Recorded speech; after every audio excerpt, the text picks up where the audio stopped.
I'm ready to go. Bang! Recording in progress. Thank you. Welcome to Straight Red Card. Brett kind of that was a sneak attack there. Make sure recording. Sorry, guys. Recordation. Yes.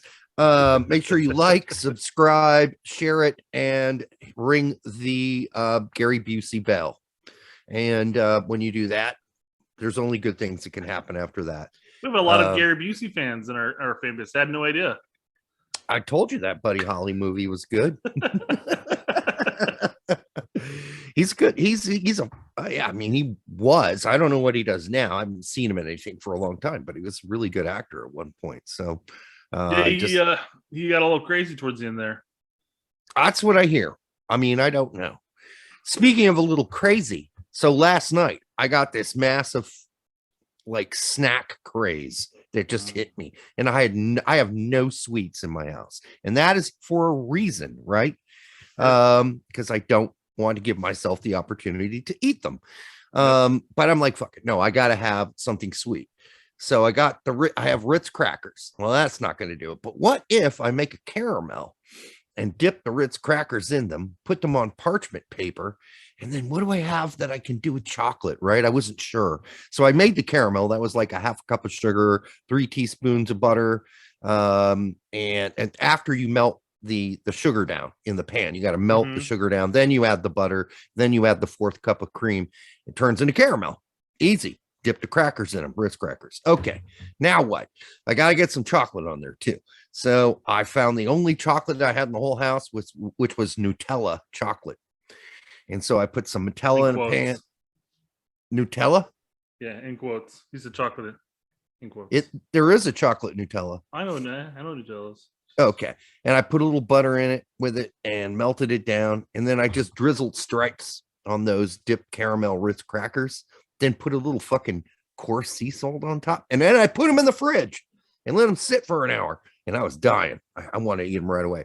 Dude, awesome shit. I recommend this recipe. Yes, try it whenever. Well, listen, I've bought cookies at Kroger. They all suck. Have you bought any cookies recently? Even the name brands, they're all awful. They taste like shit. Yeah, I've actually been getting into the Kroger brand cookies. Like what? Just before the kids and stuff. I don't know what the fuck their name. It's the cookie with the chocolate bottom and then the drizzled chocolate top. I don't know what they're fucking called. It's like a fudge, like a copy of the Keebler thing. To an extent, yeah.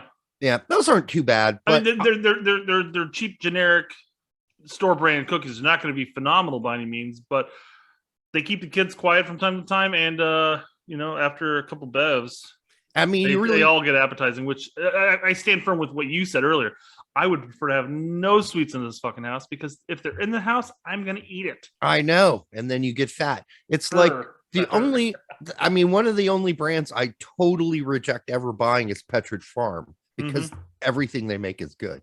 And I don't want Pepperidge Farm in my house because I'll just eat the whole fucking bag. Nom, nom. Yeah. So anyhow, that's enough about our issues with sweets. Let's get on to this spectacular 1-0 victory by the United States over Bosnia and Herzegovina. And I guess, Brett, my first feeling, I know a lot of people had this sinking feeling too, but others didn't, was that this was the same sort of pattern of play we saw when Gregg first started, where the players all seemed sort of constipated and suffocated, and no one was willing to take a chance and make an amazing move or run or pass or whatever. I mean, some guys tried it to their own detriment, but it was just, it looked like old Gregg shit, and the players looked like they all had sticks stuffed up their ass, and the sticks were being handled by Berhalter. You had zero creativity in the midfield. I mean, Acosta, Roldan, and Cardoso. It's just zero creativity. Did I not tell you Acosta and Roldan, if they're going to be there, were starting? And I was right. They did. They played. They started. I know you were good for you. You were in denial. Good for you. Sorry, that's my best impersonation. What's his name? No, I get it. I'm pointing it out because I think a lot of people were hopeful that other people would get a chance because we'd seen enough. And thank God Legit wasn't there as well. Or else we may not have. Yeah, or else we wouldn't have seen God knows who. So I know Pete was harping before the game and after the game, talking about how this should have been an opportunity for us to take a look at some new, fresh guys, which I 100% agree. And if you remember my lineup, it was littered with a lot of these young guys. Yes, you had Kate. I think we both had Caden Clark as our wish list. Yeah. So it's just it's one of those things where Berhalter, I don't know if he wants to kind of continue this like winning mentality, winning streak. So he plays the guys who he thinks can grind out a result, because all that was a giant grind. It was literally pass the ball around the midfield, pass it back to the defense. Then you have a defender that's going to lob a 40-yard ball to Morris, and he can run that down. And there was no possession. I mean, there was possession. There's plenty of possession. That was the problem. There was a lot of possession and a lot of, hey, Morris, hey, Rera, chase this down. And it's just, some of them worked, some of them didn't. It was just constantly us getting rid of the ball. Yeah. I mean, listen, the problem here is the pattern of play becomes so predictable and boring. After a while, you're just like, is this all we're going to do all night? Mm-hmm. So, we're going to have the center back get the ball up to the holding mid. The holding mid's going to get out wide. The wide guy is going to try to pass it down the line. If that's not open, he's going to recycle it back to the center back, who's going to recycle it back to the holding mid, and we're going to start all over again. Rinse and repeat. And then listen, the side-to-side passing was just like, okay, we're just going to do that all night and get nothing done. We are so bad in the final third. And listen, that might come down to the players we had on the field too, right? When you have Acosta and Roldan, who was awful, god awful, trying to make your, that was our creative spark. Yeah, they're not going to be creative sparks. Neither of them are. Acosta tried too hard. Roldan didn't even try. So there you go. Well, he did not even try to do anything spectacular. And here's the thing. I mean, Acosta's best games have been when he was playing as the 6. And it's not requiring him to do a lot. He disrupts the play and he distributes out, and that's what he's expected to do. When he's actually in that 8 position, he's expected not only to be able to do that defensive side of the game, but also be a kind of a creative spark. It's hit or miss. Sometimes it's good. Sometimes it's really bad. And with Roldan, I mean, God, he was a fucking ghost for like the first half of the game. Except when he was losing the ball. When he was losing the ball, yeah. Passing it back to the Bosnian attackers, creating 2-on-2s, I mean, if I were Roldan, I would have buried my face in the locker after that game. That was a repulsive game, a horribly played game by him. At least Acosta gave his usual balls out effort. Yeah. Failed. Roldan was a ghost. Throw in Caden Clark now, please. Yeah. Anybody. I don't care who you throw out. Throw somebody out. Booth. Put Taylor Booth there. Jesus Christ. Berhalter came out and stated that this game was not going to be approached as a willy-nilly just throwing guys in to use their subs. He ended up using all 6 subs. But, I mean, looking at the subs, you still got to question some things. Well, and here's the thing to Heath Pierce. Hey, Heath, on the show today, you were saying that he should have just exchanged all 10 or even 11 subs. Dude, there weren't 11 subs. It was limited to 6 subs. So he couldn't have brought in a whole new 11 at halftime. So is it limited to 6 subs, or is it still that thought process that you have 3 sub windows you can make, and you can make up to X amount of players? I don't know. All I can tell you is that I heard and read it was a 6 sub agreement between Bosnia and the United States for this friendly. Because, when you make a friendly, you can say, okay, yeah, the agreement is everyone can bring in 8 or everyone can bring in 10. Like, there's no real rules. You make the rules on subs during a friendly. So, if there were 10, obviously neither team used 10. They were both used 6. So it just seems to me that's probably what the limit was, 6. But even if that's the case, we saw players we already knew everything about. All right. I mean, we didn't need to see any more Acosta Nope. or Roldan, but I Nope. told you as soon as they're going to be there. So that's why they shouldn't even have been there. Sure. I mean, I don't want Zimmerman is a veteran. He can lead the team. He doesn't need Roldan and Acosta hold up each one of his butt cheeks as he's the captain. He's the captain. I think that he could exude the experience necessary. Or, you bring Roldan in plain clothes and say, Roldan, we don't want you to be a part of this camp as a player, but if you would come and help us coach, that would be great, and be an assistant. Pete had a great comment to that too, though, because he talks about how you constantly hear oh, we need to bring these veteran players in to help enforce the system, teach the system. But when you have players that can't execute the system, how the hell are they going to teach it? And they're going to mentor. Yeah.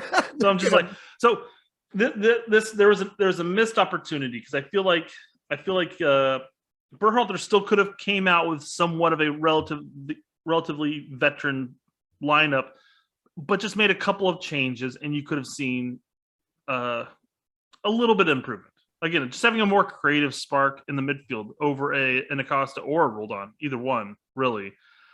Yeah. It's just that change right there would have made a massive difference. Yeah. And so the Gregg interview post game, no one even asked him a single question about, hey, why no Taylor? Why no Caden Clark? Why no Che? Why no Trusty?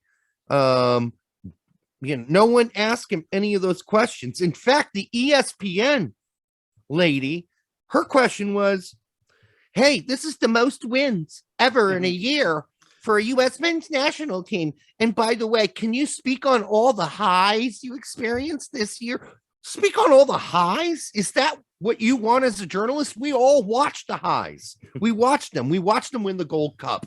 Did you not pay attention? Yes, it was fantastic. This whole thing about the most wins too is a meaningless number. I mean, it's nice and all that, but for those who didn't pay attention to the pregame or to the postgame conference, U.S. has won 17 games this year, which is the record.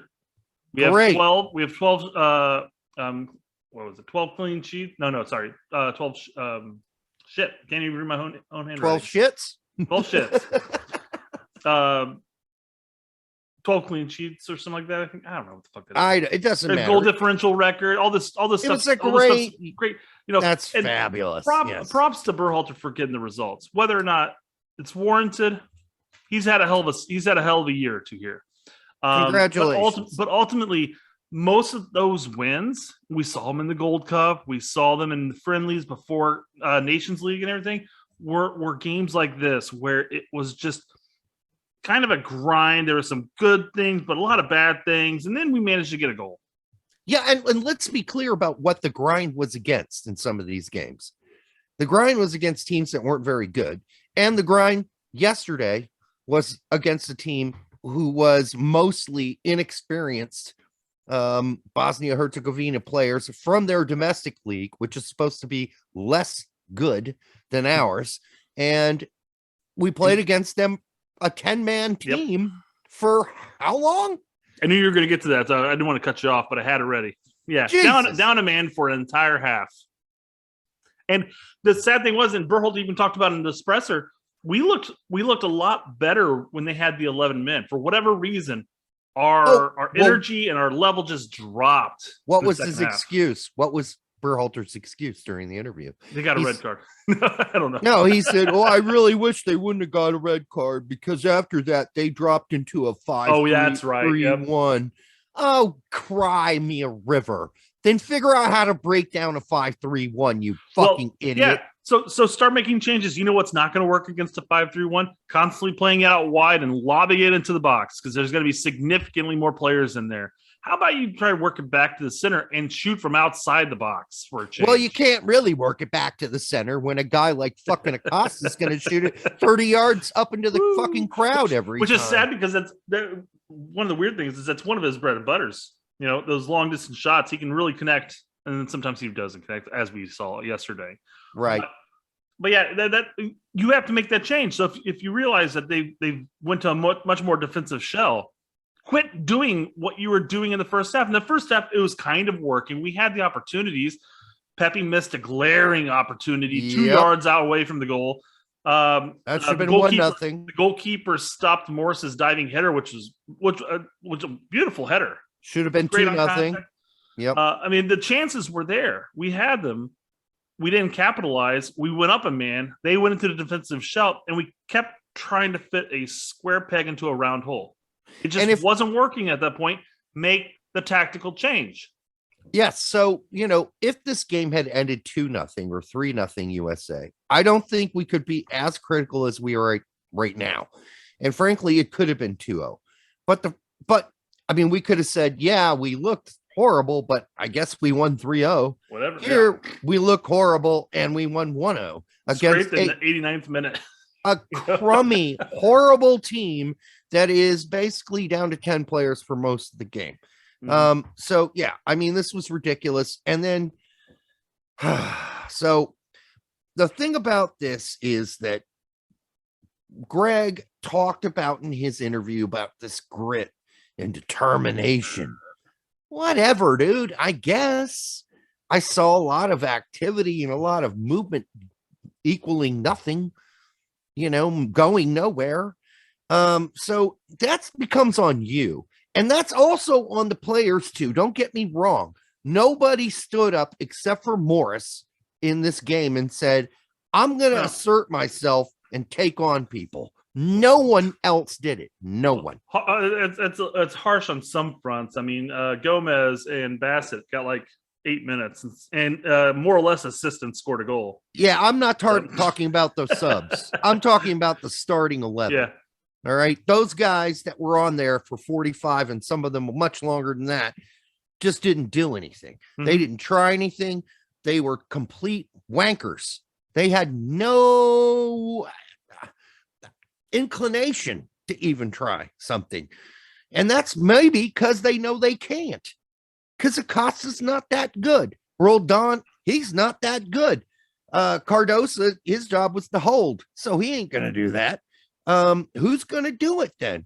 Well, no one's going to do it. I feel like with Cardosa in that sense, I thought he did a decent job cutting out the lanes and maintaining possession. But the problem is after he does that, which is nothing flashy by any means. This is one problem you see with that position is that if your name's not announced at all, you're probably doing a good thing, Yeah. But so it's never going to be a flashy position. So I thought he did well-ish. I thought Ferreira was fine too, but I did think he had a lot of missed passes, man. A lot of he was in his defense, though. At least he was trying to slot the through balls. He was trying to be a 10 while also playing out wide. Yeah, he tried to force it sometimes, and then it's like you can't really blame Cardoso for the ineffectualness of his passes to Acosta and and Roldan because they just did nothing with it when he got it to him. So, and we were so focused on playing it out wide over and over and over again. It's like forcing the fucking issue. Nothing went down the middle. Absolutely nothing. Even when it was obvious that Bosnia knew exactly what we were doing and the middle was fucking wide open. There were at least 2 or 3 chances where we had an opportunity in the middle where if you would just turn and shoot the ball or just take a touch and then shoot the ball. I know Pepe had one outside the 18 that he passed it over to, I think, Morris wide, which fine. Maybe he didn't think he had an opportunity, but there was also another issue time with Acosta a couple times, but they would get the ball right around the 18 and then they're just out wide every single time, out wide, just sometimes just rip a shot. And again, we had a couple of chances that were ripped wide or ripped high. Not wide, I mean like really wide, but almost throw in wide, But but what happened? What happened with our goal? Gomez took a shot outside the 18. Keeper made a save. Bassett followed up, scored. Surprise! Wasn't it the only shot on goal all night? No, I think Morris got one. Morris had the header. Remember? Oh yeah, that's right. Yeah, but outside that. Yeah, I think that might have been accurate. Yeah, it might be accurate. I haven't looked at the stats, but yeah. Can I just ask this question too? since we're doing the game review. Why Ewell? Yeah. Why did I have to watch that guy? And the guy who can't play well for his club team continues to get called into the national team. Let's agree and say that Cardoso at that point was gassed, needed to come out. Okay, fine. Bring in somebody like Clark and then push Acosta back. Exactly. Problem solved. We've seen enough of Ewell, and it's been stated ad nauseum that he hasn't even had a good season with San Jose. And he didn't have a good year with us. Why on earth was he included here? Yeah, I was a big defender of Ewell pre World Cup qualifier, even during the qualifier, Olympic qualifier. Let me rephrase that. Yeah, I was a big defender of him, saying, I like some of the stuff he's done, those pre-friendlies. I'd like to see more of him, and then it's just all the way down. It's just like, so during Gold Cup, I'm just sitting like, no more, please, for love of God. At some point, you've got a big stack of evidence, and that makes that person guilty. All right. He's guilty of not being good enough, and we need to move on. Move on. This is the thing. A lot of people who are critical of us being critical of players has to realize there's nothing wrong with acknowledging that you're just not at that level. Guess what? I can say with all confidence in the world, I'm not at that level.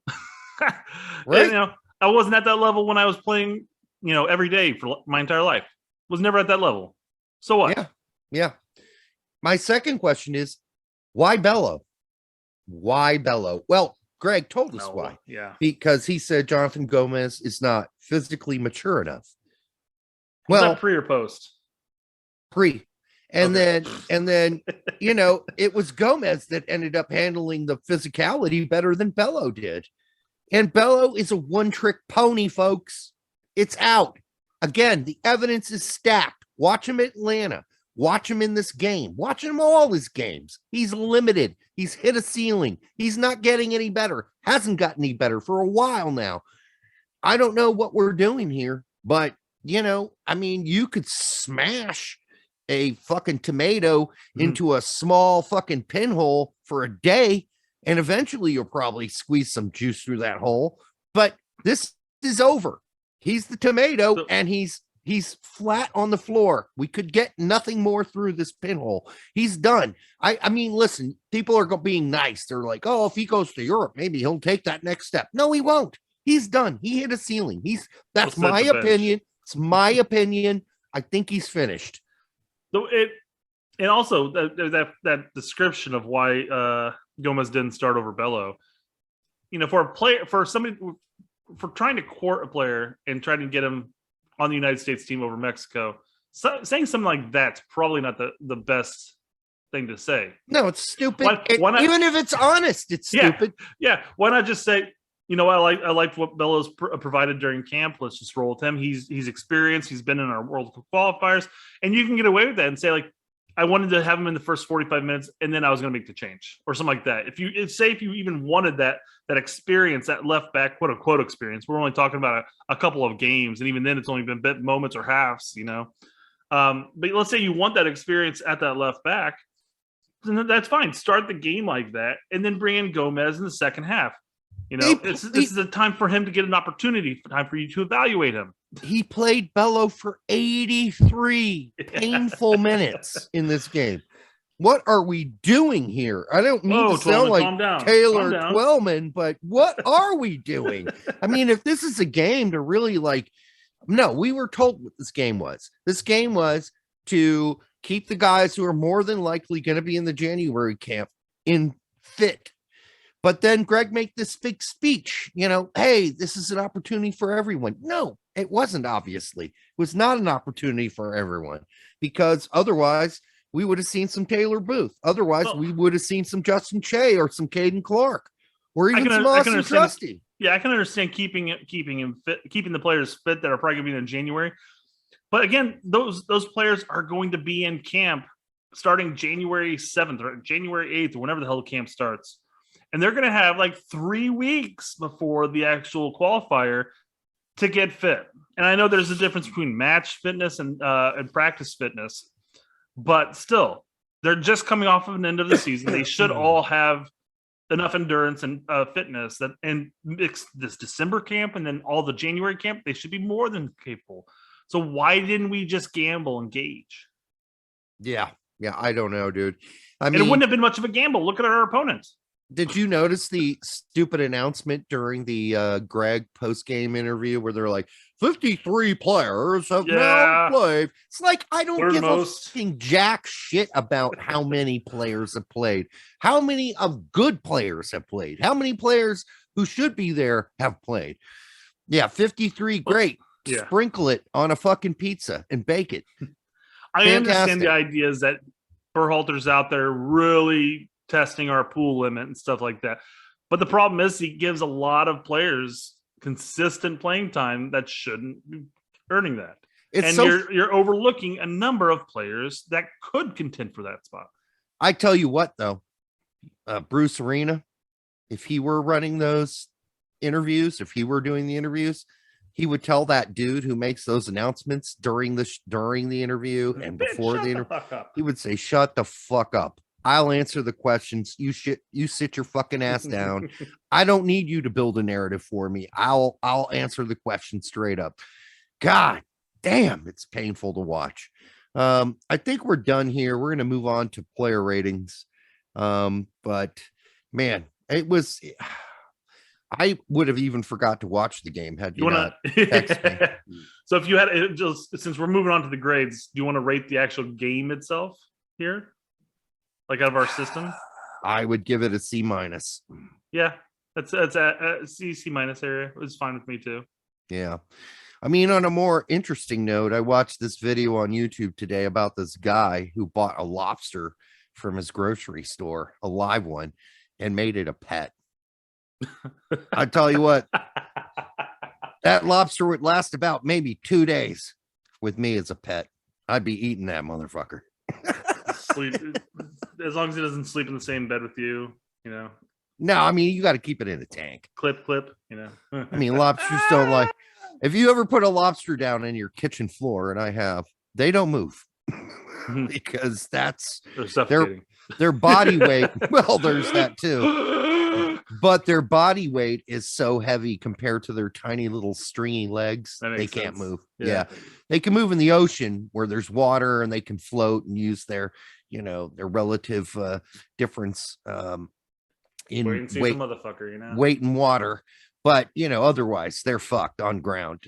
I saw a commercial many years ago, a bunch of lobsters running around on floors. I'm like, no, lobsters can't run around on floors. They're not spiders, motherfucker. They're not roaches, although they are in the roach family, but they are, no, that ain't happening.